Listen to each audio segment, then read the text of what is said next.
नमस्कार दोस्तों, आप सभी का स्वागत है हमारी यूट्यूब चैनल राज नोट्स पॉइंट में। दोस्तों, आज हम बात करेंगे हिंदी व्याकरण के उपसर्ग टॉपिक के 30 महत्वपूर्ण प्रश्नों के बारे में।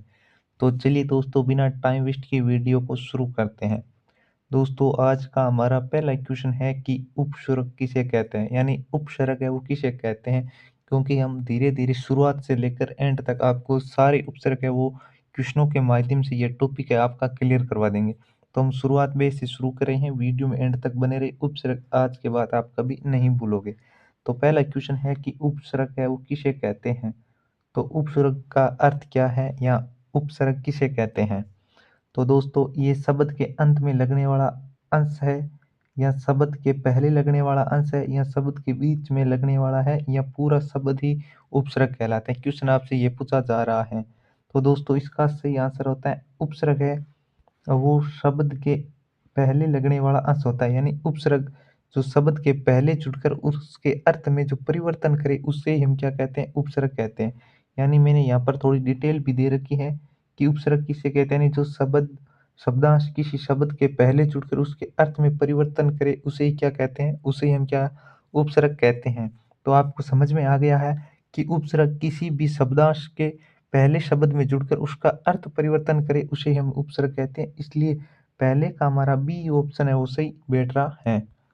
आगे बात करते हैं नेक्स्ट क्वेश्चन के बारे में कि अनुकरण में उपसर्ग कौन सा है, यानी अनुकरण में कौन सा उपसर्ग है। अभी हमने बात की कि उपसर्ग है वो किसी शब्द के आगे जुड़ता है उसे हम उपसर्ग कहते हैं।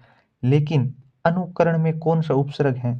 तो अनुकरण में अनु उपसर्ग है, इस बात का ध्यान रखना है, न कि ए उपसर्ग है। तो सही ध्यान रखना है अनु का अर्थ क्या होता है, और आपको इस चीज का भी ध्यान में रखना है। अनुकरण में अनु का अर्थ है कि पीछे पीछे या अनुसरण करना, यानी किसी चीज के पीछे पीछे या इसका अनुसरण करना ही अनुसरण है, अनुकरण। तो अनुकरण में उपसर्ग कौन सा है, तो उपसर्ग अनु हो गया। इसलिए दूसरे में हमारा बी ऑप्शन है वो सही बैठ रहा है। आगे बात करते हैं क्वेश्चन नंबर 3 में असत्य में उपसर्ग है। यानी तीसरा क्वेश्चन हमें पूछा जा रहा है कि असत्य में उपसर्ग में असत्य असत्य में कौन सा उपसर्ग है। तो दोस्तों, असत्य में अ उपसर्ग है, यानी अ का अर्थ है नहीं या अभाव। तो यहाँ पर अ का अर्थ है नहीं या अभाव, यानी असत्य में कौन सा उपसर्ग है, तो अ उपसर्ग है। इसलिए तीसरे में हमारा ई ऑप्शन है वो सही बैठ रहा है। दोस्तों, वीडियो को एंड तक देखें, आपका उपसर्ग आज के बाद में ये टॉपिक कंप्लीट हो जाएगा और 2 अंक आप अच्छे ढंग से प्राप्त कर लोगे। अगला क्वेश्चन है कि प्रस्थान में उपसर्ग है, यानी प्रस्थान में कौन सा उपसर्ग है। क्वेश्चन हमारा चौथा है कि प्रस्थान में कौन सा उपसर्ग है। तो दोस्तों, यहाँ पर प्र उपसर्ग है। तो प्रस्थान में कौन सा उपसर्ग है, तो प्र उपसर्ग है। प्र का अर्थ है आगे या प्रारंभ। तो प्र का क्या अर्थ है, या आगे या प्रारंभ होता है। इसलिए चौथे में हमारा ए ऑप्शन है वो सही बैठ रहा है। तो चौथे में क्या है, हमारा ए ऑप्शन है वो सही बैठ रहा है। आगे बात करता है नेक्स्ट क्वेश्चन की विपत्ति में वी उपसर्ग का अर्थ क्या है। यानी विपत्ति के अंदर है वो वी उपसर्ग है, लेकिन यहाँ पर वी कई अर्थ देता है या विपरीत के अर्थ में है। तो यहाँ पर है कि विपत्ति में वी उपसर्ग का क्या अर्थ है। तो दोस्तों, यहाँ पर इसका अर्थ है कि अलग या विपरीत। तो 5 में हमारा बी ऑप्शन है वो सही बैठ रहा है। आगे बात करते हैं नेक्स्ट की दुर्गुण में उपसर्ग है, यानी दुर्गुण में कौन सा उपसर्ग है, ये क्वेश्चन आपसे पूछा जा रहा है। 6 के अंदर हमारा इसमें सही ऑप्शन होगा दु उपसर्ग है। दोस्तों, दु का अर्थ है बुरा, यानी दुर्गुण में उपसर्ग कौन सा है, तो दु उपसर्ग है। इसलिए 6 में हमारा ए ऑप्शन है वो सही बैठ रहा है। तो दुर्गुण में उपसर्ग है वो दु उपसर्ग है, और इसका दु का अर्थ क्या है, वो होता है बुरा।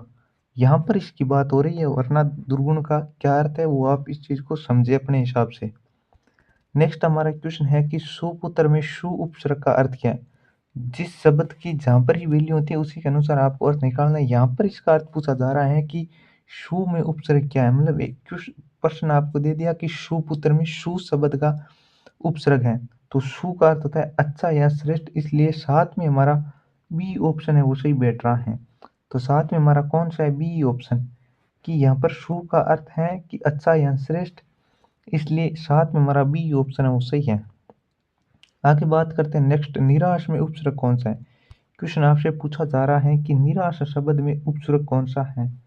तो दोस्तों, निर निर का अर्थ है बिना या अभाव, यानी 8 नंबर क्वेश्चन में हमारा बी ऑप्शन है वो सही बैठ रहा है। इसका अर्थ होगा निराश में उपसर्ग है निर, निर उपसर्ग है वो निराश के अंदर है, इसलिए 8 में हमारा बी ऑप्शन है वो सही बैठ रहा है। यानी निर का अर्थ क्या होता है, बिना या अभाव। यहाँ पर इसका पूछा जा रहा है कि निर का क्या अर्थ है, तो निर का अर्थ है बिना या अभाव, इसलिए 8 में हमारा बी ऑप्शन है वो सही बैठ रहा है। आगे बात करते हैं 9 नंबर की, परिचय में उपसर्ग कौन सा है। तो दोस्तों आपको एक शब्द दिया गया है 9 में की परिचय में उपसर्ग है। दोस्तों यहाँ पर उपसर्ग है परि, यानी परि का अर्थ है चार और या पूर्ण रूप से, तो इसलिए 9 में हमारा बी ऑप्शन है वो सही बैठ रहा है। तो परिचय में उपसर्ग कौन सा है, तो परि उपसर्ग है। 9 क्वेश्चन नंबर है कि परिचय में कौन सा उपसर्ग है, तो दोस्तों यहाँ पर परि उपसर्ग है। आगे बात करते हैं क्वेश्चन नंबर 10 की, अधिकार में अधि का अर्थ है। तो दोस्तों अधिकार में यहाँ पर पूछा जा रहा है कि अधि का अर्थ क्या है। 10 नंबर, तो अधि का अर्थ होता है ऊपर या अधिक। तो अधि का क्या अर्थ होता है, अधि का अर्थ है ऊपर या अधिक, इसलिए 10 में हमारा बी ऑप्शन है वो सही बैठ रहा है। तो दोस्तों 10 में कौन सा है कि बी ऑप्शन हमारा सही बैठ रहा है। अच्छे क्वेश्चन है, एग्जाम में क्वेश्चन यहीं से बनते हैं। हिंदी की हमने अलग से प्लेलिस्ट बनाई हुई है, वहाँ पर जाकर आप हिंदी के सारे वीडियो वो देख सकते हो। और पॉलिटी की भी अलग से प्लेलिस्ट है, करंट की भी साथ में क्लासेस चल रही है, उनकी भी अलग से प्लेलिस्ट बनाई हुई है, एक बार जाकर ज्वाइन जरूर करें। नेक्स्ट क्वेश्चन है कि उपकार में उपसर्ग कौन सा है। कि आपको एक शब्द दिया गया है कि उपकार, और उपकार में कौन सा उपसर्ग है। तो 11 में हमारा ए ऑप्शन सही है कि यहाँ पर उप उपसर्ग है। उप का अर्थ होता है निकट या सहायता। तो उप का क्या अर्थ है कि निकट या सहायता, और उपकार में उपसर्ग है वो उप उपसर्ग है, इसलिए 11 में हमारा ए ऑप्शन है वो सही बैठ रहा है। अच्छा क्वेश्चन है, ध्यान रख लेना। नेक्स्ट बात करते हैं कि संयोग में श का अर्थ क्या है। दोस्तों क्वेश्चन आपसे पूछा जा रहा है कि संयोग, यानी संयोग में श का अर्थ क्या है। तो दोस्तों इसका अर्थ होगा सात या पूर्ण। तो 12 में हमारा बी ऑप्शन है वो सही बैठ रहा है। तो संयोग का सम का अर्थ है सात या पूर्ण। नेक्स्ट हमारा क्वेश्चन है कि अवगुण में उपसर्ग कौन सा है। क्वेश्चन 13 नंबर की, अवगुण में उपसर्ग क्या है। तो अवगुण, ये हिंदी के अच्छे क्वेश्चन है, बार बार यहाँ से क्वेश्चन घूम घूम के आते हैं। तो 13 नंबर क्वेश्चन में है हमारा बी ऑप्शन सही कि अवगुण में अव उपसर्ग है, और अव का अर्थ होता है नीचे या हीन, इसलिए 13 में हमारा बी ऑप्शन है वो सही बैठ रहा है। तो दोस्तों अलग से हिंदी की प्लेलिस्ट बनाई हुई है, वहाँ पर जाकर आप इन क्वेश्चनों को अच्छे ढंग से हल करना, ताकि आपका टॉपिक है वो क्लियर हो जाए। क्योंकि रिवीजन से बेस्ट कोई उपाय नहीं है, रिवीजन से ही आप आगे बढ़ सकते हो और अच्छे अंक प्राप्त भी कर सकते हो। नेक्स्ट क्वेश्चन है कि प्रतिदिन में उपसर्ग है। क्वेश्चन आपसे पूछा जा रहा है कि प्रतिदिन, यानी प्रतिदिन में उपसर्ग कौन सा है। 14 नंबर हमारा क्वेश्चन है। तो यहाँ पर प्रतिदिन में उपसर्ग है प्रति, और प्रति का अर्थ है प्रत्येक, इसलिए हमारा 14 में बी ऑप्शन है वो सही हो रहा है कि प्रतिदिन में उपसर्ग है प्रति, और प्रति का अर्थ है यानी प्रत्येक। क्वेश्चन नंबर 15 कि सहयोग में सह का अर्थ क्या है। क्वेश्चन आपसे पूछा जा रहा है कि सहयोग, सहयोग में सह का अर्थ क्या है। तो दोस्तों इसका अर्थ है साथ में, यानी सह का अर्थ है साथ में, इसलिए 15 का बी ऑप्शन हमारा सही बैठ रहा है और इम्पोर्टेंट क्वेश्चन है। दोस्तों एग्जाम में आपको इसी प्रकार के क्वेश्चन है वो देखने को मिलते हैं। तो सहयोग में सह का अर्थ है साथ, और इसलिए हमारा 15 में बी ऑप्शन है वो सही हो जाता है। आगे बात करते हैं नेक्स्ट 16 नंबर की, उत्कर्ष में उत का अर्थ क्या है। दोस्तों क्वेश्चन आपका है उत्कर्ष, उत्कर्ष में उत का अर्थ है। तो उत का अर्थ क्या है, ऊपर या उन्नति। तो उत का अर्थ है ऊपर या उन्नति करना, इसलिए 16 में हमारा बी ऑप्शन है वो सही बैठ रहा है।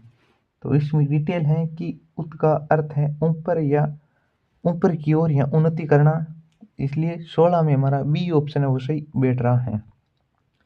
आगे बात करते हैं 17 नंबर कि अपमान में अप का क्या अर्थ है। क्वेश्चन है कि अपमान में अप का क्या अर्थ है। तो दोस्तों अपमान में अप का अर्थ है बुरा या विपरीत। तो इसकी डिटेल है, अप का अर्थ है विपरीत या बुरा होना, इसलिए 17 में हमारा बी ऑप्शन है वो सही बैठ रहा है। तो 17 में क्या है, बी ऑप्शन हमारा सही बैठ रहा है। अच्छा क्वेश्चन है, ध्यान रखना। नेक्स्ट है 18 की, निष्कपट में उपसर्ग है। निष्कपट में उपसर्ग कौन सा है? क्वेश्चन आपसे ये पूछा जा रहा है। तो निष्कपट में कौन सा उपसर्ग है? तो यहाँ पर अच्छा क्वेश्चन है 18 नंबर। तो इसका सही आंसर होगा निश, और निश का अर्थ है यानी बिना। तो इसलिए 18 में हमारा बी ऑप्शन है वो सही हो जाएगा। तो निष्कपट में उपसर्ग है निश, और निश का अर्थ है बिना, इसलिए 18 में हमारा बी ऑप्शन है वो सही बैठ रहा है। आगे बात करते हैं 19 नंबर की अतिशय में उपसर्ग कौन सा है? क्वेश्चन है 19 नंबर की अतिशय में कौन सा है? तो 19 नंबर हमारा क्वेश्चन है, इसमें अतिशय का आपसे उपसर्ग पूछा जा रहा है। इसका उपसर्ग है अति, और अति का अर्थ है बहुत अधिक, यानी कोई चीज़ बहुत अधिक होना, इसलिए हम अति लगाते हैं उसके आगे, और 19 का हमारा बी ऑप्शन है वो सही हो जाता है। आगे बात करते हैं 20 नंबर की पुनर्निर्माण में उपसर्गों की संख्या है, यानी पुनर्निर्माण में उपसर्गों की संख्या कितनी है? अच्छा क्वेश्चन है और इम्पोर्टेंट क्वेश्चन है।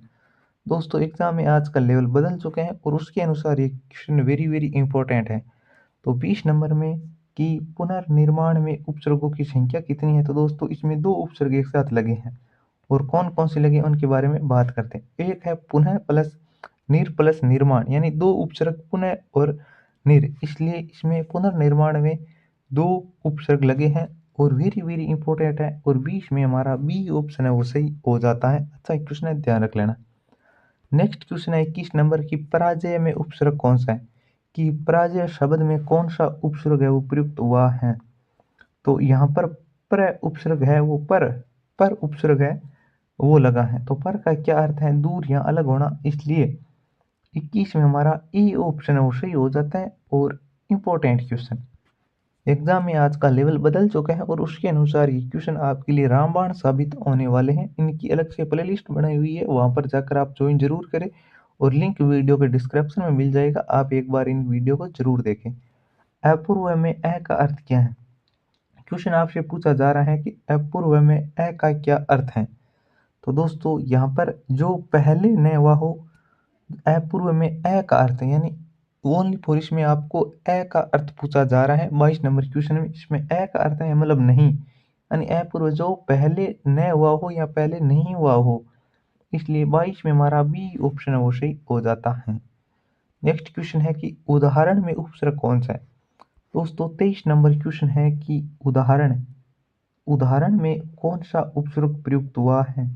तो यहाँ पर उपसर्ग है 23 नंबर में हमारा बी की हरण उपसर्ग है, और उद का अर्थ है ऊपर या बाहर। तो 23 नंबर में हमारा सॉरी उद उपसर्ग है, 23 नंबर में हमारा उद उपसर्ग है, और उद का अर्थ है ऊपर या बाहर आना, इसलिए 23 में हमारा ए ऑप्शन है वो सही हो जाता है। 23 में कौन सा है? तो 23 में ए ऑप्शन हमारा सही हो जाता है। नेक्स्ट क्वेश्चन करते हैं 24 नंबर क्वेश्चन के बारे में बात है कि समर्पण में उपसर्ग कौन सा है? दोस्तों 24 नंबर क्वेश्चन है कि समर्पण में कौन सा उपसर्ग है वो प्रयुक्त हुआ है? क्वेश्चन नंबर 24, और समर्पण में सम उपसर्ग है वो प्रयुक्त है, और सम का अर्थ है पूर्ण रूप से। वेरी वेरी इंपॉर्टेंट इंपॉर्टेंट लगा लेना दोस्तों, यहीं से क्वेश्चन आपको पूछे जाएंगे। और 24 में हमारा ए ऑप्शन है वो सही हो जाता है कि समर्पण में उपसर्ग है वो सम उपसर्ग है, और सम का अर्थ है पूर्ण रूप से, इसलिए हमारा ए ऑप्शन है वो सही हो जाता है। आगे बात करते हैं 25 नंबर की विरोध में वी का अर्थ क्या है? आपसे क्वेश्चन पूछा जा रहा है कि विरोध शब्द में वी का क्या अर्थ है? दोस्तों इंपॉर्टेंट क्वेश्चन है, और विरोध में वी का आपसे अर्थ पूछा जा रहा है। तो 25 में हमारा बी ऑप्शन है विरोध, यानी विपरीत, यानी वी यहाँ पर विरोध या अलग अर्थ देता है, इसलिए 25 में हमारा बी ऑप्शन है वो सही हो जाता है। Very very important. Question number 26 की निस्संदेह में उपसर्ग कौन सा प्रयुक्त हुआ है? दोस्तों निस्संदेह में कौन सा उपसर्ग प्रयुक्त हुआ है? क्वेश्चन नंबर 26, इसमें हमारा निश उपसर्ग प्रयुक्त हुआ है। निश का अर्थ है बिना, तो इसलिए 26 में हमारा बी ऑप्शन है वो सही हो जाता है।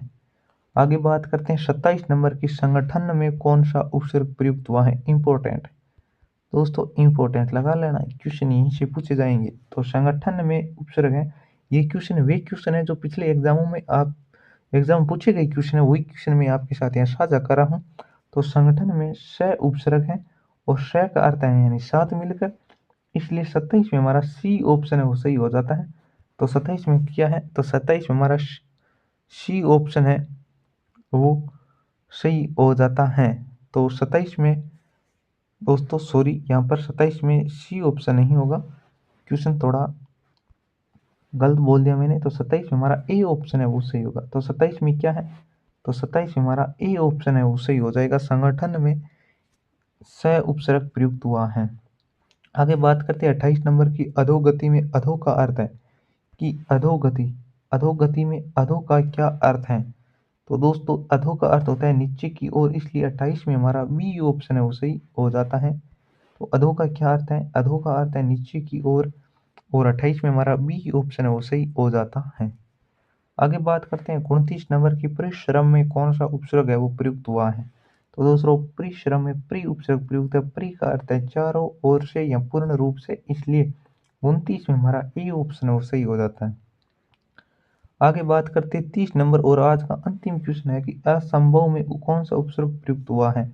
तो दोस्तों असंभव में अ उपसर्ग प्रयुक्त है, और अ का अर्थ है मतलब नहीं, इसलिए